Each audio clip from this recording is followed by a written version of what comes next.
अचानक में एक राजा अपने परिवार सहित रहता था। वो प्रजा के सुख दुख का बहुत ध्यान रखता था। उसके राज्य में सभी सुखी थे। राजा अपने राज्य के हर गांव में तालाब कुआं बनवाता रहता था, लेकिन सभी तालाब कुआं सदैव सूखे ही बने रहते थे।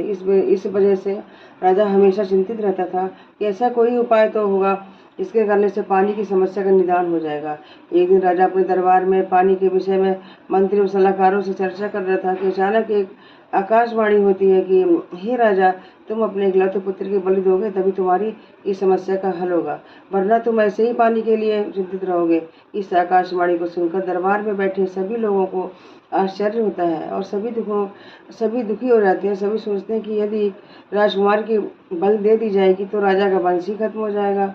रात में राजा विचार करता है कि यदि मैं अपने बेटे के जो अभी 2 माह का है कि बल दे दूं तो कैसा रहेगा। इसके आकाशवाणी की बात भी पूरी हो जाएगी और मेरा वंश भी बच जाएगा, क्योंकि मेरे बेटे के जीवित रहने से भविष्य में और भी पोतों का जन्म हो सकता है। फिर तो राजा अपने मन में यही निश्चय करके सो जाता है। अगले दिन हलछट्टी का व्रत होता है। राजा के बेटे की बहू हलछट्टी का व्रत रखती है। इधर राजा सोचता है कि मैं बहू से उसके पुत्र को बलि के लिए कैसे मांगूं। कोई माँ अपने पुत्र को बलि के लिए कैसे दे सकती है, वो भी आज के दिन जबकि माताएं अपने पुत्र के सुख सौभाग्य की कामना के लिए व्रत कर रही हैं। राजा के मन में विचार है कि क्यों न मैं अपनी बहू को किसी बहाने से उसके मायके भेज दूं और पोते को छोड़ जाने को कहूं। जब वो बहू चली जाएगी तब मेरा काम बन जाएगा। बाद में बहू को कोई बहाना भी बना दूंगा। ये विचार राजा को उचित लगता है और बहू के पास आकर कहता है कि बहू, अभी तुम्हारे मायके से खबर आई है कि तुम्हारी माँ बहुत बीमार है, तुमको देखना चाहती है। तुम अपनी माँ को देखने चली जाओ, पोते को मेरे पास छोड़ जाओ। ये सुनकर बहू कहती, पिताजी आज तो हलझट्टी है, आज मैं कैसे जा सकती हूँ। आज के दिन तो हल जुते जमीन पर चलना मना रहता है। तब राजा कहता है कि तुम चलकर नहीं जाओगी, मैं पालकी सजवा देता हूँ, तुम उसमें बैठकर जाना। बहू को जाते ही वो अपने पोते को सागर के पास ले जाकर बलि चढ़ा देता है। उसके बाद उससे आत्मग्लानि होती है कि वो अपनी बहू को क्या कहेगा। उधर बहू जब अपने मायके पहुंचती है तो सभी महिलाएं हलछट्टी पूजा करने की तैयारी कर रही होती है। उसकी माँ भी पूजा करने को तैयार बैठी होती है। अपनी माँ को स्वस्थ देखकर बहुत खुशी होती है, लेकिन आश्चर्य भी होता है कि ससुर जी ने ऐसा क्यों कहा। उसके बाद भी मिलकर हलछट्टी देवी की पूजा करते हैं। बहू भी पूजा करके व्रत का पालन कर कहारों के साथ वापस आती है। रास्ते में वो कहारों को कहती है कि हमारे ससुर जी ने जो सागर बनवाए हैं उसी तरफ से लेकर चलना, मैं सागर में हाथ मुंह धोकर ही घर जाऊंगी। कहारों को असमंजन होता है, लेकिन बहू की जिद के कारण उधर ले जाते हैं, लेकिन उन्हें सागर में पानी भरा हुआ देखकर आश्चर्य होता है। वास्तव में आकाशवाणी के अनुसार राजा के बल देने से ही ये चमत्कार हुआ था। बहू सागर में उतरकर प्रणाम करती है और हाथ मुंह धोकर आंचल फैलाती है। आंचल में उसका बच्चा खेलते हुए आ जाता है। बहू को बहुत आश्चर्य होता है कि बच्चा यहाँ कैसे आ गया। फिर दोनों घर पहुँचते हैं। ये सब हलचल माँ की कृपा से ही हुआ था। राजा अपनी बहू से माफी मांगता है कि लेकिन साथ में बच्चे को देखकर बहुत खुश होता है। राजा बहू को आशीर्वाद देते हुए कहता है कि तुम्हारे ही पूर्ण का प्रताप का नतीजा है। राजा कहता है कि जिस तरह तुम बहू के आत्मविश्वास और श्रद्धा के कारण हमारे घर में खुशी आई है, वैसे ही हमारे राज्य में सभी प्रजाजनों के घरों में खुशी रहे। राजा ने अपने राज्य में घोषणा करवाई कि अगले साल से हमारे राज्य में सामूहिक रूप से हलछट्टी की पूजा होगी। जिस प्रकार हलछट्टी माता की कृपा से राजा के घर में खुशियां आई, उसी प्रकार से आप सभी भक्त लोगों के घर में भी खुशियां बनी रहे। जय हलछट्टी माता, सबको खुशियां देना। जय माता की जय। कहानी नंबर 2। रामपुर में एक किसान परिवार रहता था। किसान के लड़के का विवाह हो चुका था। उसकी एक लड़की थी जो विवाह की योग्य हो चुकी थी। बहू लक्ष्मी और ननद रमा दोनों सहेली जैसी थी। रमा की माँ थी, अपनी बहू को बहुत प्यार करती थी। एक दिन रमा और लक्ष्मी दोनों खेत जाने की सोचती है। माँ से आज्ञा लेकर साथ में कुदाली दुकनी लेकर खेत जाती है। लक्ष्मी अपनी ननद से कहती है कि तुम यहाँ पर बैठना, तब तक मैं खेत में कांटा, लकड़ी, घास इत्यादि पड़ा है उसे बीन लेती हूँ। ऐसे कहकर लक्ष्मी अब काम के लिए लग जाती है। उधर रमा जहाँ बैठी थी वहीं पर नाग का भिंभौरा था। रमा बैठे बैठे वहाँ की मिट्टी को लकड़ी से खोदने लग जाती है और अनजाने में नाग के 5-6 अंडों को भी फोड़ देती है।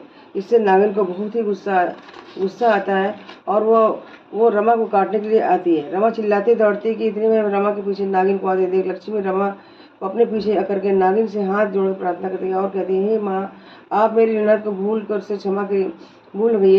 क्षमा कीजिए। बदले में आप जैसा भी कहोगे मैं करूँगी। नागिन लक्ष्मी से कहती है, मैं तेरी ननद ने मेरे पूरे वंश का नाश कर दिया है, क्या तो उसकी पूर्ति कर सकती है? लक्ष्मी सोचती है कि मेरा तो एक ही ननद है, यदि इसको कुछ हो गया तो मेरी सास का क्या होगा? फिलहाल अभी इस परिस्थिति को टालना होगा। ऐसा सोचकर नागिन से कहती है, नहीं माँ, मैं आपके नुकसान की पूर्ति तो नहीं कर सकती क्योंकि इसके बदले में आप जैसा कहेंगे मैं वैसा ही करूँगी। ये वचन देकर वो वापस आ जाती है और घर में किसी को कुछ भी नहीं कराती है।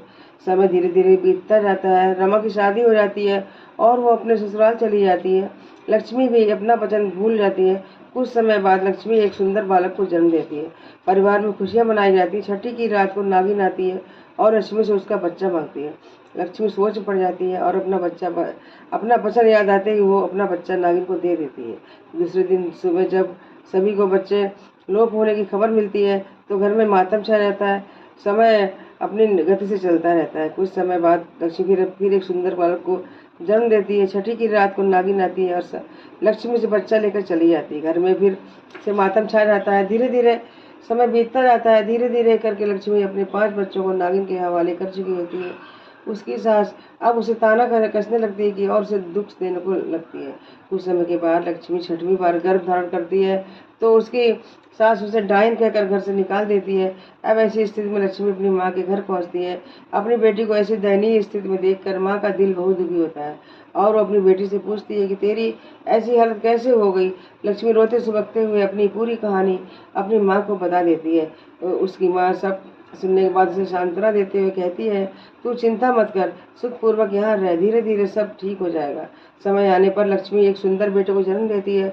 छठी के दिन उसकी माँ घर के पिछवाड़े में गड्ढे खोदकर वो मटकी गाड़ देती है और उनमें क्रमशः लाई, जवा, चना, महुआ, दूध की खीर भर कर घर रख देती है। रात में नागिन आती तो सभी चीज़ों को खाते खाते जब महुआ खाती है तो उसे बहुत प्रिय लगता है। उसके बाद वो खीर खाती है। इस प्रकार जब वो पूर्ण रूप से संतुष्ट हो जाती है तब वो लक्ष्मी के पास आती है और कहती है, हे बेटी, तुम अपने धर्म वचन की पक्की हो, मैं तुमसे बहुत प्रसन्न हूँ। तुम वरदान मांगो, जो मांगोगी मिलेगा। लक्ष्मी कहती है, हे माँ, यदि तुम सचमुच प्रसन्न हो तो मुझे कुछ देना चाहती तो आप मेरी सभी संतानों को मुझे वापस दे दीजिए। नागिन तथास्तु कहकर अंतर्ध्यान हो जाती है। जब लक्ष्मी का ध्यान भंग होता है तो अपने सामने अपने सभी बच्चों को देखकर बहुत खुश होती है। कुछ दिन बाद वो अपने बच्चों सहित अपने ससुराल आती है। बहू को बच्चों सहित अपने सास को बहुत आश्चर्य होता है। अब लक्ष्मी अपनी सास को पूरी कहानी बताती है तो सास उससे माफ़ी मांगती है। फिर घर में खुशियाँ मनाई जाती हैं। इस प्रकार लक्ष्मी घर में पूर्ण रूप से सुख शांति स्थापित हो जाती है। जय हर छठी महारानी। जैसे इसके घर में सुख शांति, सबके घर में सुख शांति करना। जय हर छठी महारानी। कहानी नंबर 3। कोटा नगरी में 2 भाई रहते थे। बड़े का नाम था काशीराम और छोटे का नाम था बंशीराम। बड़े की पत्नी का नाम काली और छोटे की पत्नी का नाम लाली था। काली की कोई संतान नहीं थी। लाली के 2 बच्चे थे, ठंगड़िया और मुगड़िया थे। लाली की सास अपने पोतों को बहुत प्यार करती थी। लाली प्रतिदिन घर का सारा काम निपटाकर शहर में दूध बेचने, दही बेचने चली जाती थी और शाम तक वापस आती थी। शहर में लाली जिस जिस घर में दूध दही देती थी वो लोग कहते थे कि कल हमारे यहाँ कमरछठ की पूजा है, इसलिए तुम भैंस का दूध दही लेकर आना, हम उसी से पूजा करेंगे। अगले दिन लाली जल्दी उठकर अपने बच्चों को नहला धुलाकर तैयार करती है और बच्चों को समझाती है कि अपनी काकी को तंग मत करना। फिर एक मटकी में गाय का दूध, दूसरी में भैंस का दूध, तीसरी में गाय का दही, चौथी में भैंस का दही रखती है। फिर वो चारों मटकियाँ निशान बनाकर उन्हें एक टोकरी में रखती है। फिर वो शहर जाकर रोज की तरह दूध दही बेच देती है। जो लोग कमरछठ की पूजा के लिए भैंस का दूध दही मांगते तो उन्हें गलती से गाय का दूध दही दे देती। उधर घर में काली खाना बनाने के लिए चूल्हा जलाती है। वो ईर्ष्यावश अपनी देवरानी के बच्चों को मारकर चूल्हे में लकड़ी की जला देती है। खाना बनाने के बाद अपनी रसोई की तरह अच्छी तरह साफ करके राख को समेट कर घर से बाहर फेंक देती है।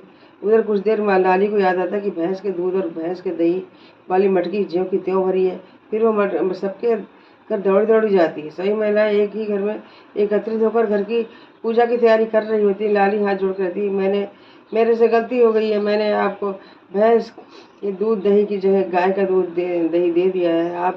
आप लोग ने पूजा शुरू कर नहीं की, इसलिए उसे अलग कर दीजिए और भैंस के इस दूध दही से पूजा कीजिए। लाली भी वहीं बैठकर पूजा करती है और अपनी गलती के लिए क्षमा मांगती है। इधर काली को आत्मग्लानि होती है कि वो अपने मायके चली जाती है। जब लाली शहर से वापस आती है तो अपने बच्चों को आवाज़ लगाती हुए बुलाती है। कमर सेठ की पूजा के प्रताप से उसके दोनों बच्चे जीवित हो जाते हैं और दौड़ते हुए आते हैं। बच्चे अपनी माँ को पूरी कहानी बताते हैं। अपने बच्चों को देखकर लाली बहुत खुश होती है और अपनी जेठानी को बुलाने जाती है। वो अपनी जेठानी को समझाते हुए कहती है, दीदी जो हो गया उसे भूल जाओ। आज हम दोनों एक प्रण करते हैं कि हम भी अगले साल कमर सेठ की पूजा किया करेंगे। इस प्रकार देवरानी जेठानी दोनों ने सुख शांति प्राप्त होती है। बोल सरसठ मैया की जय।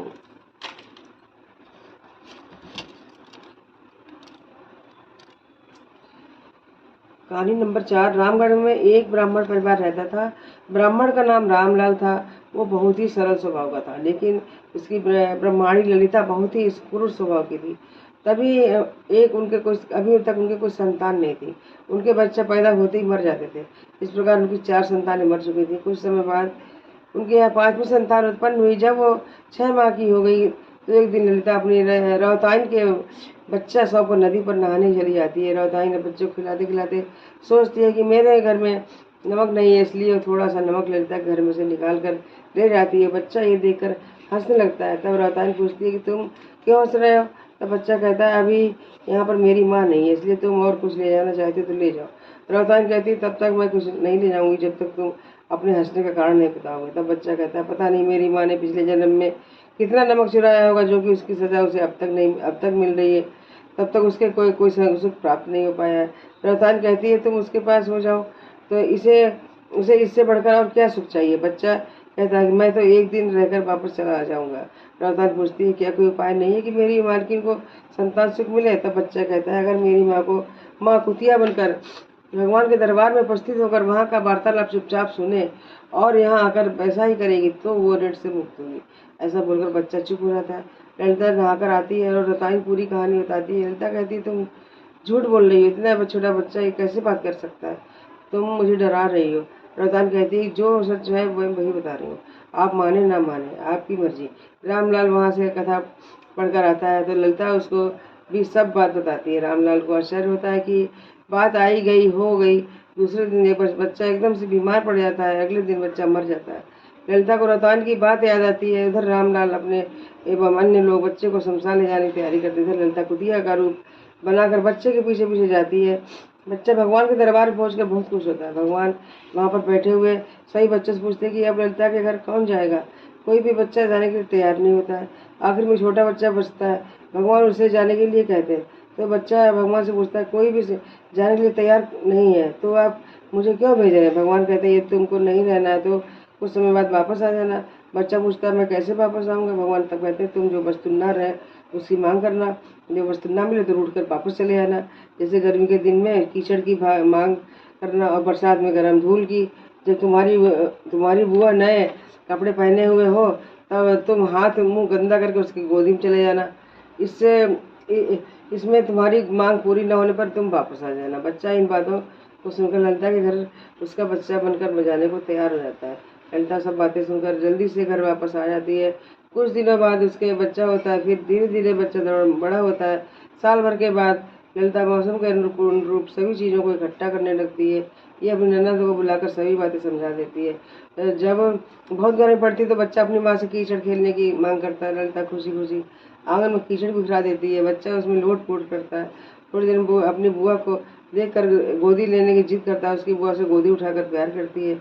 उसी प्रकार ठंड में भी बच्चा जो खिलौने कमरा मिठाई आदि के लिए जिद करता है, माँ उसे किसी भी चीज़ की लिए मना नहीं करती। तब बच्चा भगवान से कहता है, हे ब्रह्माणी ललिता तो अब सुधर गई है, मुझे भी बहुत प्यार करती है। अब मैं क्या करूं? भगवान उस बच्चे को समझाते हैं, इसके पुराने गलत कर्मों का दंड मिर्च खत्म हो चुका है, इसलिए तुम अपनी माँ के पास अच्छे से रहो। ललिता अपने बच्चे के साथ खुशी से रहने लगती है। इस प्रकार ललिता के घर में खुशियाँ आई, वैसे ही आप सभी के घर में खुशियाँ महके। जय हर छठ माता की जय। कहानी नंबर 5। बोरसी नामक गांव में एक ब्राह्मण और उसकी पत्नी रहते थे। ब्राह्मण दीनानाथ बहुत ही सरल और सज्जन था, लेकिन उसकी पत्नी कामिनी कठोर और रूखे स्वभाव की थी। दीनानाथ अपनी पत्नी के स्वभाव के कारण विशेष परेशान नहीं था, लेकिन उसे एक बात हमेशा चुभती रहती थी कि उसकी कोई संतान नहीं है। वास्तव में कामिनी ब्राह्मण होकर भी पूजा पाठ व्रत उपवास आदि नहीं करती थी। इस तरह से कई साल बीत गए। दीनानाथ गांव के बच्चों को बहुत प्यार करता था। उन्हें उनकी पसंद की चीज़ें लाकर देता रहता था। एक बार दीनानाथ अपने गांव के एक गरीब बच्चे को मीठी गोली दे रहा होता है, तब अचानक कामनी वहाँ जाती है और बच्चे से गोली छीन लेती है। इससे बच्चा रोने लगता है और रोते रोते अपने अबोधपन में कहता है कि आप बच्चों को व्यर्थ ही परेशान करती रहती हो, इसलिए ही भगवान ने आपको कोई बेटा नहीं दिया है। बच्चे की बात कामिनी के दिल को छू जाती है। वो उससे बच्चे को बहुत मनाती है और उसे बहुत सी गोली देती है, लेकिन वो नहीं लेता। उस घटना के बाद कामिनी बहुत उदास रहने लगती है। गांव की औरतों को जब पता चला तो वो उससे मिलने आती है और उससे समझाती है कि तुम दुखी मत हो, अभी कुछ दिन बाद हलचड़ी व्रत का आने वाला है, तुम उस व्रत को करना, माता जी जरूर तुम्हारी इच्छा पूर्ति करेंगी। औरतों को समझाने से कामनी बदलने लगती है और रोज स्नान करके पहले पूजा करती, भगवान को भोग लगाती, पहले अपने पति को खाना खिलाती, फिर खुद खाती। इस तरह से दिनचर्या होती। कुछ दिन बाद हलचट्टी का व्रत दिन आता है। गांव की औरतों के साथ वो नियम पूर्वक व्रत रखती है। कुछ दिन बाद कामनी गर्भ धारण कर होती है और 90 महीने में सुंदर बालक को जन्म देती है। गांव में खुशियां मनाई जाती हैं। जिस तरह हलचटी देवी ने कामनी की मनोकामना पूर्ण की, वैसे ही आप सबकी मनोकामना पूर्ण करना। जय हलचटी माता की जय। कहानी नंबर 6। एक छोटा सा गांव था। उसमें कंचन नाम की एक रौताई रहती थी। वो दूध दही बेचकर अपने परिवार का पालन पोषण करती थी। वो दूध दही बेचने के लिए शहर को जाती थी। रास्ते में छोटा सा जंगल पड़ता था। जाते आते समय कंचन एक पेड़ के नीचे बैठकर थोड़ा आराम करती। वहां पर गाय, भैंस, बकरी आदि भी चरने को आते थे। एक गर्भवती भैंस से कंचन की दोस्ती हो गई। रोज दोनों अपने अपने सुख दुख का एक दूसरे से को बांटते थे। भैंस के प्रसव के समय निकट आ रहा था। भैंस सोचती थी कि ऐसे समय में कंचन तो साथ देगी। अचानक कंचन बीमार पड़ जाती है और दूध दही बेचने के लिए शहर नहीं जा पाती। तब उसकी देवरानी दूध दही बेचने शहर को जाने लगती है, लेकिन उसे कंचन और भैंस की मित्रता के विषय में नहीं पता था। धीरे धीरे समय बीतता जाता है और भैंस के प्रसव का समय आ जाता है।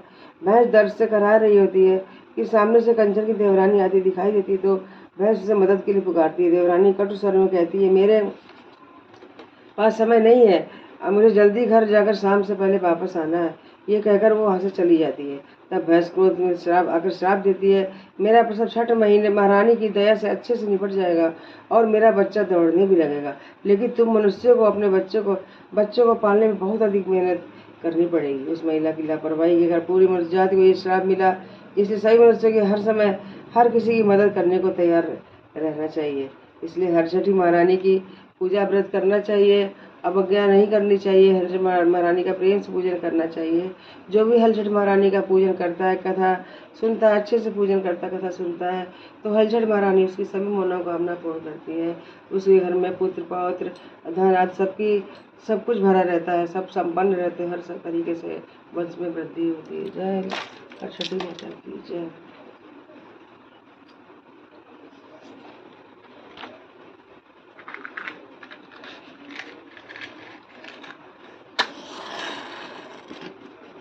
कहानी के बाद हरछटी माता की आरती। जय। हरछटी में लंबी बत्ती का दीपक जलाना चाहिए।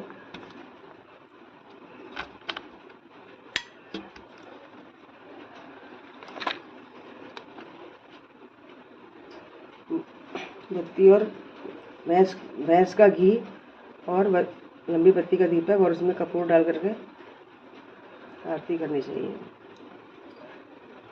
जय हलचटी मैया, मैया जय हलचटी मैया। इस तरीके से आरती कीजिए और हरछठ महारानी का पूजन पूर्ण करिए। हरछठ महारानी आप सबकी मनोकामना पूर्ण करेंगी। हम सभी लोगों की मनोकामना पूर्ण करेंगी। जय हरछठ माता की जय।